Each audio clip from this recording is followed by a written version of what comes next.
Nimiryango igera kuri 16 imaze guta izabo biturutse kumigaga iteyubwoba yibonekeza ku mutumba wa Kiremba komine Kabezi intara ya Bujumbura. Iyo migaga ikaba yatanguye kwibonekeza mu ntango ryici riheze, ariko bikaba vyunyutse ubu aho iboneka ko umusozi wose ushobora kumanuka, ivyatumye n'amazu y'abantu abomagurika. Aha kuri uwo musozi wa Kiremba bose bagata izabo nkuko tubisigurirwa na Ambroise ntitangerageza arongoye uwo mutumba. Maze kubona iki kibazo bambariye yuko haduca umugaga hari mu kwezi kwindwi haruguru hejuru, tumaze kubona twarahasitse ndamenyesha bankurira, hanyuma barahavye baraza uko imisi yatera igenda kuva mu 8 mu 10 hateye imigaga yongerekana.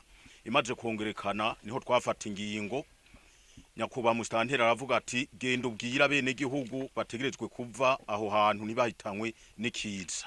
Niho twaciye tuja turabakurayo, tumaze kubakurayo tuca tubasira mu mihana yegereye, niho basembereye, abandi nabo bacindaro hirya nyene niho basembereye kubera dukingira amagara yabo. Iyo migaga ntiri ku mutumba wa Kiremba gusa, kuko ushitse no ku mutumba wa Migera agacimbiri ka Ceri yo muri komine Kabezi nyene uhasanga nahone imigaga be n'ibibomoka, aho umusozi wabomotse ukisuka mu ruzi Karonke. Ibiteyubwoba bahegereye kuko hamwe vyobandanya ingo 10 zoshikirwa n'iryo bomoka nkuko bivugwa n'abahegereye. Kwege ku bintu vyadushikiye hano mu gacimbiri kacu ka Ceri ni ibintu vyadutangaje cyane. Sinzi ko ari ibintu vyoba bituma imisozi ihenagurika, mugabo ibiruko bikaguma bihagaze. Ivyo bintu vyaradutangaje cyane. Haragiye ibiti vy'imyembe, ibiti vy'amavoka, ibitoki, ibiharage, imimbati, mugabo ntivyagiye ikibanza kimwe, vyose vyarabisanya bikagenda.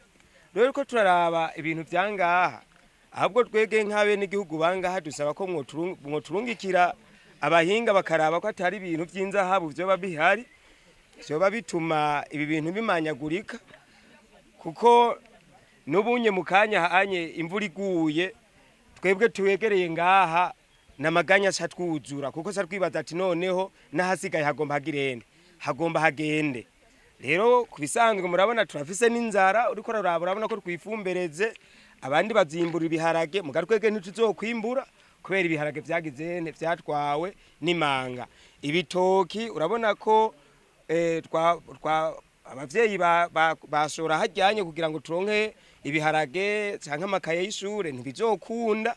Ubu hari n'abana bamwe tuzusanga bibagoye no kwiga kubera aho ahava rasyo, ahava amakaye, uniforme n'ibindi. Murabona kuntu vyagizene vyagenze haragiye. Ubusanzwe rero ngo uwo mutumba wa Migera arasaba ubufasha bwihuta. Rero hariho n'imiyindi mihana ngaha tubona yuko izohava ibatushe, imihana ishika ku 10, kandi turabona neza yuko izoshikirwa vuba kuko urabona ntumuhana umwe uri harya, yindi ngaha nyene iri ngaha gufi.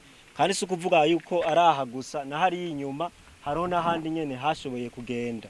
Rero n'ahantu hanininya harimo nta hegitare nka 68.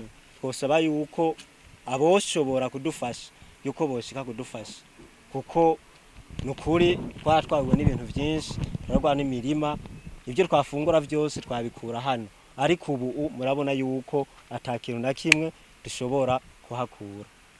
Ndanezerewe Ferdina n'umunyamabanga ntayegayezwa muri komine Kabezi, aratubwira ikiriho kirakogwa muri kino gihe hibonekeza ibibomoka ku mitumba itandukanye igize komine Kabezi.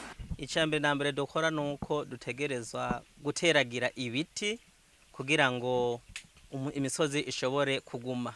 Hama mu bwoko bw'ibiti dutera harabaho gutera imisona, kuko nayo iri mu bintu bikomeza isi.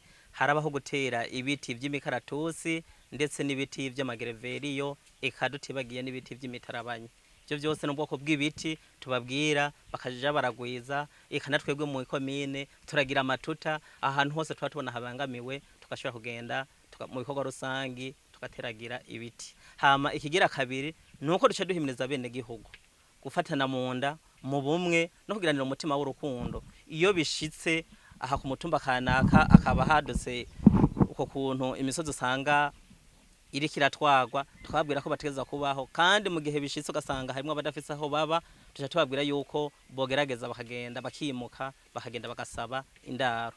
Tuca tugira ko tusaba abarongoye abandi imvukira ku mutumba na cyane cyane gufata iya mbere kugira ngo kuko hariho imiryango ushobora gusanga byo kuri idafise aho iciba, n'abandi bakuvuga bati nubwo twatewe na kino kibazo ugasanga barafise ahandi hantu bashobora kungururiza gutyo bakahubaka uwo muryango ugaciba ngaho. Rero dusaba imvukira gufatana mu nda, iyo bishitse ugasanga umuntu afise amikoro make, turasaba abajejwe intwaro bakagenda bakamufyaturira bakamudogiriza impome, hama mu gihe atabisakaza afise araza mu komine bakatubwira ikibazo, ari nk'ihema umuntu abasaba ihema canke amabati tukashobora kubimuronsa mu ntumbero yo kugira ngo uwo mwene gihugu nawe ashobore kubaho neza. Tubamenyeshe ko igibomoka ribaye mu gihe mu mwaka uheze kuri uwo mutumba nyene hari hibonekeje irindi bomoka ku mutumba wa Mutumba, ivyatumye imiryango itari mike ita izabo.